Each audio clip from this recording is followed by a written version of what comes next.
और ये कितना प्रतिशत है भैया, अब की बार प्रतिशत यहाँ लिख लेंगे, कितना प्रतिशत है, 17% है। दोबारा आते नदी इनको नाम लिखेंगे, पहले पे कौन सी आएगी, लूणी नदी आएगी, ठीक है। दूसरी कौन सी आएगी, पश्चिमी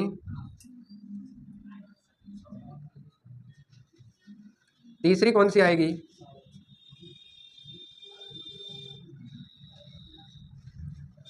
और चौथी कौन सी आएगी भैया,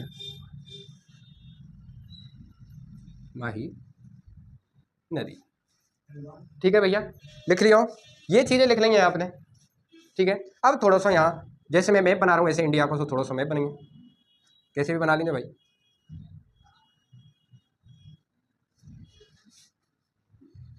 ठीक। यहाँ कहीं ना कहीं कहा है गुजरात की ये कौन सी खाड़ी है, एक कच्छ की है और एक खंबात की खाड़ी है, एक काय की साहब,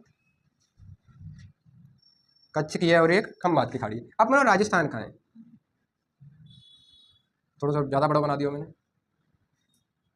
अपना राजस्थान का है यहाँ, ठीक है। अब हमें पता हो कि साहब अरब सागर की जो नदी है वो इधर की साइड गिरेंगी, समझ में आई, किसकी कौन सी दिशा में गिरेंगी, पश्चिम राजस्थान में, तो पश्चिम राजस्थान में गिरेंगी, तो साहब दो नदी यहाँ से निकलेगी, एक नदी वो निकल के कहाँ गिर जाएगी, यहाँ। ये जो पहले जो झुकाव है रोकाई अंदर के जो जारी का है, या तो कच्छ की खाड़ी के हैं, और ये दूसरा झुकाव बारी ये है का, या तो खंबात की खाड़ी के, ठीक है। दूसरी नदी, एक नदी निकल के आई साहब यहाँ पे, और वो कहाँ गिर गई, और दूसरी नदी फिर निकल के आएगी यहाँ पे, और वो भी कहाँ जाके गिर गई,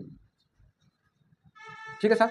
फिर साहब राजस्थान में, क्योंकि उत्तर में ई, फिर यहाँ के बाद ई, फिर राजस्थान में एक नदी यहाँ से उदयपुर से निकली, और उदयपुर से निकल के कहाँ गिर गई, ठीक है। फिर एक नदी माही नदी जो कि यहाँ एमपी से आएगी, पर वो आकर राजस्थान में आकर कहाँ गिर गई। तो इसका मतलब क्लियर है साहब कि राजस्थान की जो चार नदी हैं, कि लूणी नदी है, पश्चिम बनास से साबरमती और माही नदी है, ये दो नदी, लूणी नदी और पश्चिम बनास नदी, ये दोनों नदी साहब कहाँ गिरे हैं हमारे, ये कहाँ गिरे हैं हमारे, कच्छ की खाड़ी, और कच्छ की खाड़ी है कहाँ, गुजरात, ठीक है। या तो लिटिल रन के नाम पे भी जाने, या लिटिल कच्छ के भी नाम पे जाने, और कच्छ की खाड़ी भी कहते हैं साहब। ये दो तो या पॉइंट पे गिर रही हैं, और या तो हम क्या कह रहे हैं, कच्छ की खाड़ी, पर ये दो जो नीचे की रह गई कहाँ है, दो, कौन कौन सी, साबरमती और माही नदी, ये दो साहब, ये दोनों अपनों जल ले जाके कहाँ गिर रही हैं, ये जो गिर रही कहाँ है, ये कौन सी खाड़ी है, खंबात की खाड़ी, और खंबात की खाड़ी भी कहाँ है, गुजरात। तो साहब राजस्थान की कौन कौन सी ऐसी नदी हैं जो अपनों जल ले जाके कच्छ की खाड़ी में गिरे, तो लूणी और पश्चिम बनास। तो राजस्थान की ऐसी कौन कौन सी नदी हैं जो अपनों जल ले जाके खंबात की खाड़ी में गिरे, तो खंबात कौन कौन सी है, साबरमती और माही, या बनाओ भाई जल्दी।